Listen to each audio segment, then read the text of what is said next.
All right, friends, welcome back. This is derivatives lesson part 2, where we learn that the sum and difference rules, which basically says that if you are taking the derivative of multiple terms, that's the same as taking the derivative of the single terms and adding them together.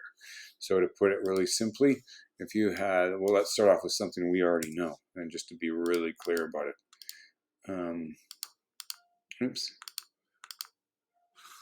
Okay, so if you had y equals 5x plus 7, and we asked the average grade 9 what the slope is, they'd all say 5. If we asked the average grade 12, we'd say the derivative is 5.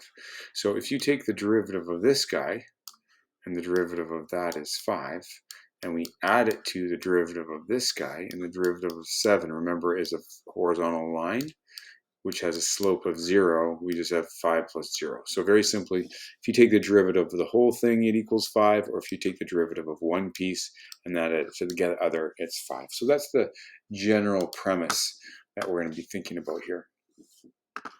So today we just need to review the terms and different ways of saying slope, and I think you'd be comfortable with rate of change and y change in y over x, and y2 minus y1 over x2 minus x1, and m. These all mean slope. You've known that before Math 12 and calculus. This is new to you this year, dy dx, at least in math it is, and there's dy dx as well. This is the change in f of x over d of x. This is f prime. They all mean the same thing. And there's always Newton's quotient as well that we can be considering. Okay, but we probably won't be using Newton's quotient to find derivatives, but we will be using that to prove things. So today we have some pretty big challenges. So today I want you to be focusing on using mistakes as opportunities to advance learning. And this today we'll probably be looking at one of the hardest problems you've seen so far in your high school math careers. So we're going to try to work on being committed to facing the challenges and not giving up after trying multiple strategies. So without further ado, let's get in. So let's take the derivative of this guy. This is a bit of a warm-up. I think after learning the power rule yesterday, you're going to be comfortable with this. 7 times 3 is 21, and 7 minus 1 is 6. And remember, that comes from our power rule. It says if you have x to the power of n, the derivative, or change in y over change of x, is going to be nx n minus 1. So that's the pattern. And then we're going to have plus. This is going to be 30x to the power of 1 minus negative 5x to the negative 6. And of course, when you subtract a negative number, that's equivalent to adding. It's opposite, so just adding. So there you go. And look at that. We're doing pretty well so far. At what points on this curve does the function have a horizontal slope? Well, the error that most of us make when we're first starting out is not making this visual. So this is a cubic function and it's positive, so it either looks like that or maybe it looks like that. Okay, so it's a cubic function, so it has to be odd. It's positive, so it has this slope. And so it's one of those two, probably. So it says, where on this thing is the slope horizontal? It's kind of hard to tell there. If it's like this, the slope would be 0 in what looks like 2 places. So I'm just doing that only so that I have some sense of what it might be. So the first thing is, if we're talking about slope, we need to be thinking derivative. So the first thing I'm going to do is take the derivative here, f prime of x. So it's going to be 1/3 times 3, which is 1. X squared, and then the derivative of 16x is 16, and the derivative of 7 is 0. So there's the derivative. We can move on from that. Let's look at the next slide. So there's our derivative. And so what we want to do, if we want to figure out where is the slope 0, or where is it horizontal, we want to set this slope equal to 0. So we're going to say f prime, when f prime equals 0,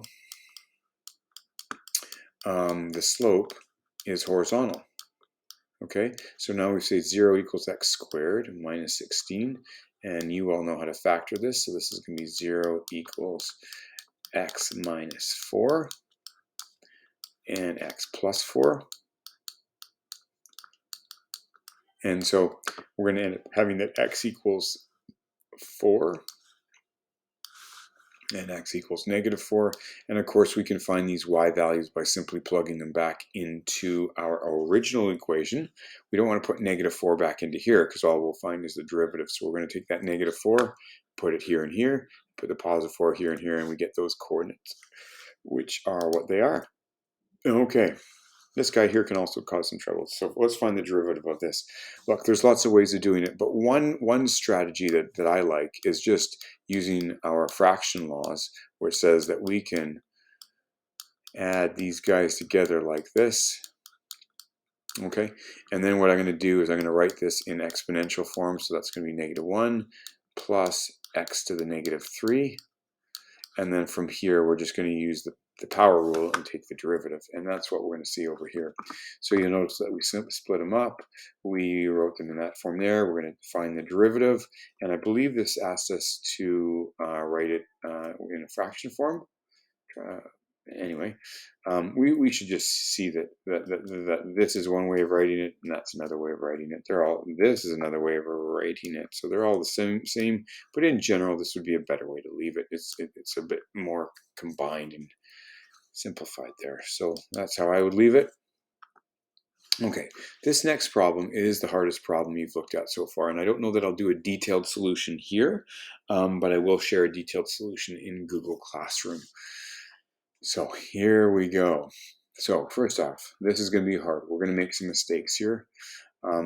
This should be a problem that you are very comfortable with different ways of writing slope, because if you know that, then this problem becomes much more accessible. And so here we go.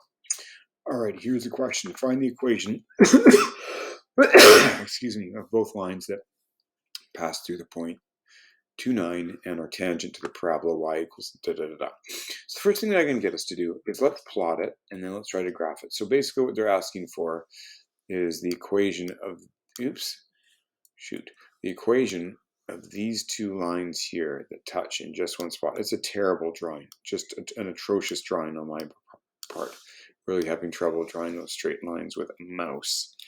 Okay, so what I'm going to do is I'm going to label this guy here y equals mx plus b, because we're trying to find the equation. So y equals mx plus b, and this guy over here is going to be y equals mx plus b. Okay, I'm not going to do the whole problem here for you, but I will let you know where you can find the solution. So here's the big idea. This coordinate down here we're going to call x comma y. This coordinate up here we're going to call 2 comma 9. This parabola here we're going to call y equals -2x squared. Oops, there's no 2 there. -x squared plus 2x. So it's really important to label all these things.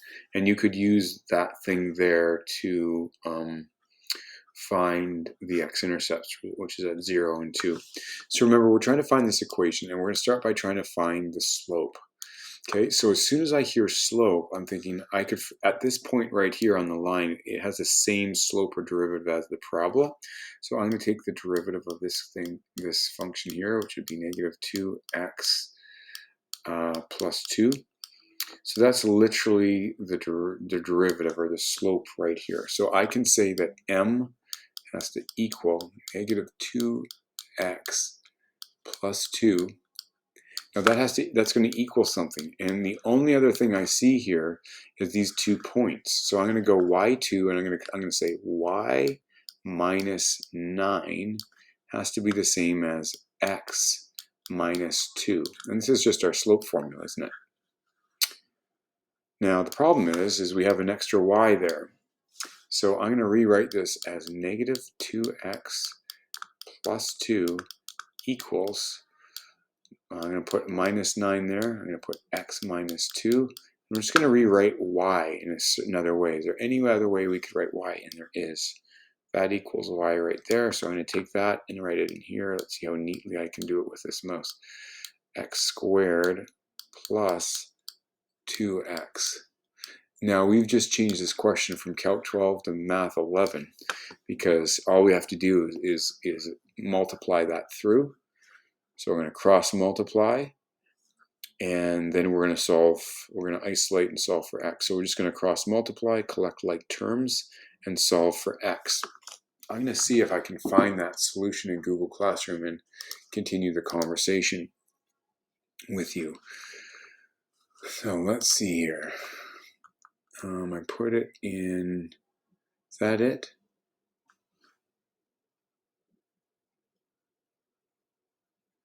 I think this is it. Yeah, this is it. Okay, right. So we got, where did we just explain down to, I think this part right here. Oh, come on. Here's my beautiful kiddos. Okay. So we got to this part right here, whereas this was the derivative of the parabola, and this was the y2 minus y1. So there's the 9 and the 2, and we did that. So you can see we just expanded out here. We expanded this out entirely. And then here we took all these terms to the other side. And then we set it equal to 0 because we could factor. And then we know that x equals 5 and x equals -1. So those are the x values where the slope is equivalent for both. So if we wanted to find the slope exactly there, we'd simply take the 5 and we put it into the derivative right there to find the slope. And we do that in multiple places. And when we do that, you can look at this. This is in Google Classroom, or you can look detailed solutions, and there's our equations at -8 and 4. Remember those values that we found, 5 and -1, were not the slope. They were the values of the x value. That's going to be 5. This is a terrible drawing. You can see that I'm way off. And this value over here would have been -1. So it was not a great modeling that I did, but it was the best I could do with the mouse. So anywho, if I ended up plotting that, and I don't know if you can recall what the values were, but let's see. So if I did that, I think it was 8x plus something. What was that plus something? What was plus? So it was -8 plus 25. And you can see that touches beautifully in one spot. And this other one was 4x plus 1. 4x plus 1. And you can see that touches in one spot as well, as does this guy right here. Where does it touch? It touches somewhere.